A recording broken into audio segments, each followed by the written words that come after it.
2026 has welcomed a whole new car in Formula One.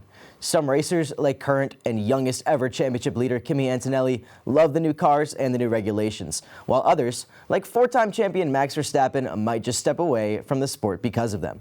Welcome back to Penn State Sports Night. I'm Jeremy Rose, joined by Marina Contreiras and Sydney Coxe. Japan has come and gone, and with Mercedes and Kimi Antonelli seemingly light years ahead of the rest of the field, what type of things did the two of you guys pick up on and notice, especially through this Japan weekend?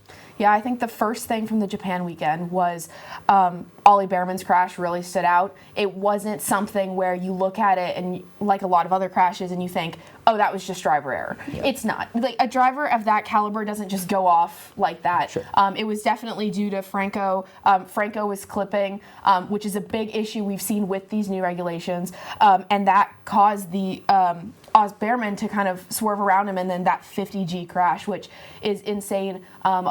Drivers like Carlos Sainz talking about the drivers have had conversations about the FIA about the potential of a crash like this, and yet still nothing's been done. Yeah. So I'm hoping that this kind of little break that we're having in April will allow for some of that. But yeah, and speaking on the regs and kind of what these drivers have said have been coming, I mean, you've, like you said, Kimi Antonelli, he's taking these regs in full form. I mean, youngest championship leader ever. I mean, he's put everything he has onto this track, and not just him, George Russell. I mean, these Mercedes have been flying this year. I mean, it's incredible. As a Ferrari fan, I mean, I wish the Ferraris had put a little more out there, but it's insane what they've been able to do this year. Unfortunately, the opposite can be said about teams that we were all really looking forward to seeing thrive. Teams like Aston, who are having to retire from races. Lance retired, and Fernando finally was able to complete a full race, but definitely not in the points. They're still dead last in the constructors.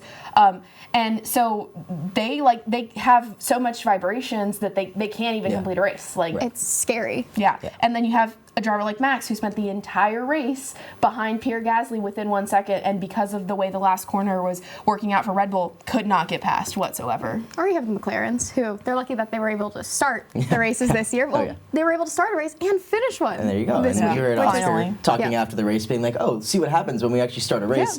Things go over pretty well. To me, another thing to notice is even the gap between, especially this past weekend, between Kimi and George was absolutely outrageous. There's something Toto Wolff talked about, but the gap between just the two of them this past weekend, to me, was absolutely crazy. And George did get unlucky. I mean, he pitted the lap before the safety car that Ollie Behrman caused.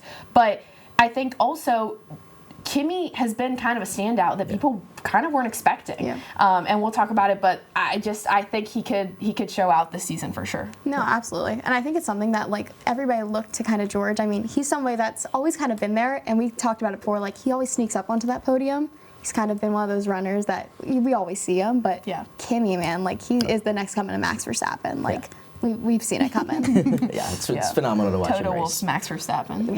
Hey, he had Lewis Hamilton. I think it's a pretty good start. And, you know, it's easy to look to Mercedes and Antonelli as the front runners for the championship at this, once again, very early stage of the season. But what surprises you guys see upcoming? Not to mention all the stuff with Verstappen, you know, talking about maybe stepping away from Formula One following this season, plus a fiery battle in the midfield. We've got Haas and Alpine all of a sudden who are kind of jumping up into the top 5 in the entire Constructors' Championships. I mean, Alpine this year, where have they come from? I mean, the Alpines, from the first race in the get-go, like, between Pierre and even Colapinto, like, I mean, aside from the whole crash incident this week, like, they've kind of come out of nowhere. Even the Haas's, like, I've been paying attention to Behrman more and more. I love him from his rookie season, even before when he was in testing and whatnot. It has been incredible to see what they've been doing. I wish that they would get more broadcast time. Because it has been incredible to see these fights in the midfield, because they're not just these back and forths that we've been seeing in the front runners. So I think it's incredible to see what some of these midfield teams have been able to do. Yeah, for sure. I think a lot of the front runners has been what I'm now calling, like, artificial racing. It's that idea that wherever they're going to deploy their battery is they're going to get through, and then they're going to get through on the next one. And then Lando was even talking about the idea that, I mean, he was on manual override mode, and it wasn't intentional. Like, the car did it itself, so he wasn't even able to control it. But I think another thing for me, you mentioned Kimi.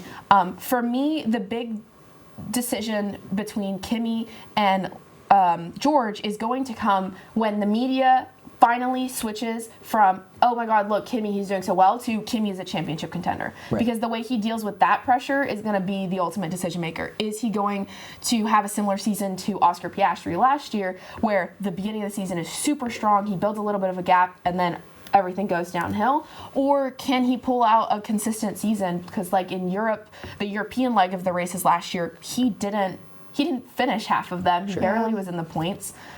You also mentioned Max. Max hates these regulations. Oh, yeah. Max also loves racing everything else. So I think it is a big possibility of him retiring at the end of this year. But I would also like to bring the rumors of him going to Mercedes back into this conversation. If they are so dominant and Max just wants to leave on a high note, I wouldn't be surprised. I mean, Toto still wants him.